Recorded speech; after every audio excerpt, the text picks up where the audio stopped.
What's happening, folks?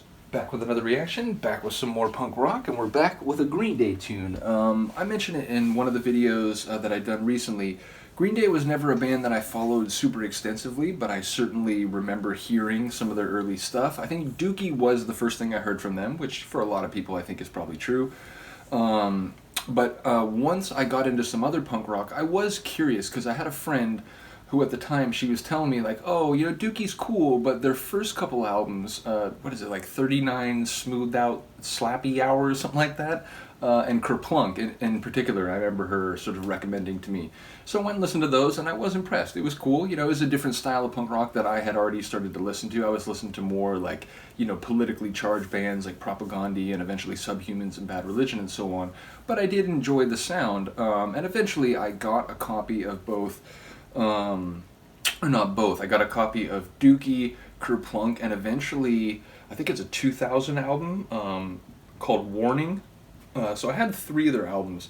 Well, I mentioned before there were a couple times where I moved where I lost some music, and I lost the original like physical CDs for all the Green Day albums I had. So I don't have the physical CDs anymore, but I had ripped them onto my old music computer, and I mentioned before I've been like transferring music from computer to computer for the last like 15 years. So I still have the original rip that I made. I don't think it's quite as like top quality as stuff that I rip now, so I think it might be like 192 kps, so I do apologize. It might not sound like super great.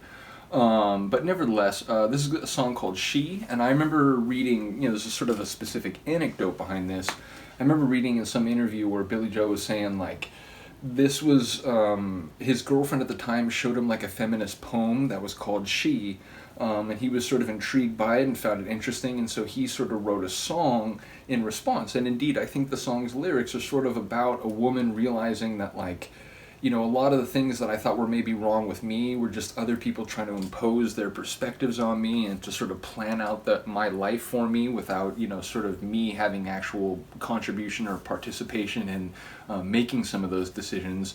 And it's like a person talking, I think, to this woman saying, you know what, like, tell me everything, you know, scream at me and, you know, break out of this, you know, sort of self-imposed, like, controlled space by throwing a brick through it or so on. So yeah, again, Green Day isn't a band that I've listened to as much or thought about their lyrics as much, so if someone has a more detailed or very different interpretation, please do let me know. But I do remember reading that this is sort of like about a poem that his girlfriend had showed him, and then he tried to write a song that sort of spoke to, you know, kind of what the poem was about. I do remember reading in the interview that he was like, yeah, but she broke up with me after that or whatever, so... but I do also remember him saying that he very much enjoys the song. You know, even, you know, more than a dozen or 15 years later, he still enjoyed playing it. You know, it's a song that I think he said has aged well. And it's interesting because I liked it from the beginning. I mean, I liked Basket Case and what was the other, Longview. I know there were a couple that were played on the radio that were really popular. I like those songs. I think they're good. But I think She was my favorite when I first got the album or when I first heard it on the radio. So yeah, let me know what you think, but ultimately this is She by Green Day on Dookie, or Dookie if you prefer.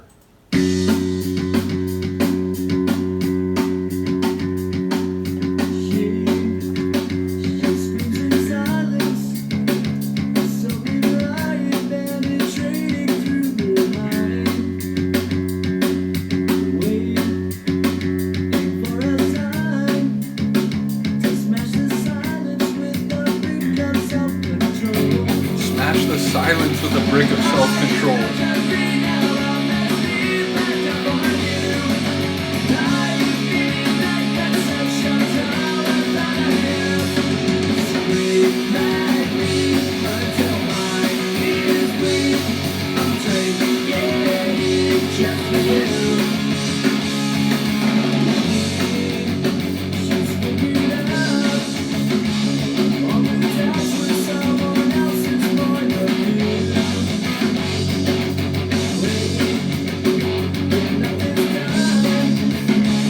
Like, the singing on this one is like more restrained than a lot of their other songs.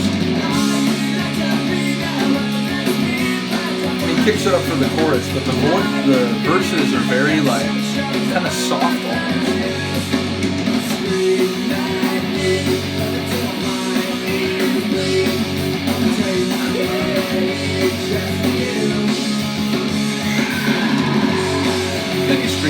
Caddies. Like, what are you talking about?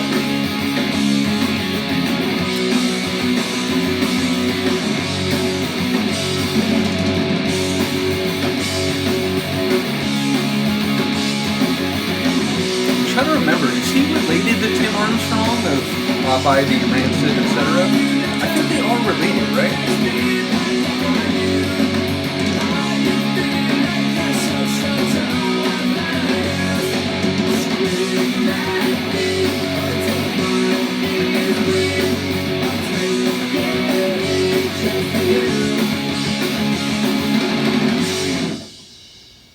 I dig it.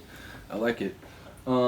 You know, as I said, there might be some elements of the lyrics there that I haven't, you know, really considered because, you know, like I said, I haven't been following the band as notably as a number of other bands that I follow, which isn't an insult. It's just, you know, you have to sort of make decisions about what you're going to buy and what bands, you know, you kind of keep pursuing and what other bands you might enjoy, but, you know, maybe you don't go and buy their entire catalog. So, again, it's not an insult. I just haven't thought about Green Day's lyrics as much as a lot of other bands that I listened to over the years. So if there's an element about the song here that I'm sort of omitting or failing to appreciate, do let me know. But yeah, I'm going to come back and react to the Mad Caddies cover of this, which is why I wanted to do this one first. I've done a few of the Mad Caddies covers, but in each case I've tried to react to I have reacted to the original first. Yeah, so look forward to that if you like this one. Other than that, thank you for listening and watching. I do appreciate it. Have a good day, have a good night. I'll see you next time.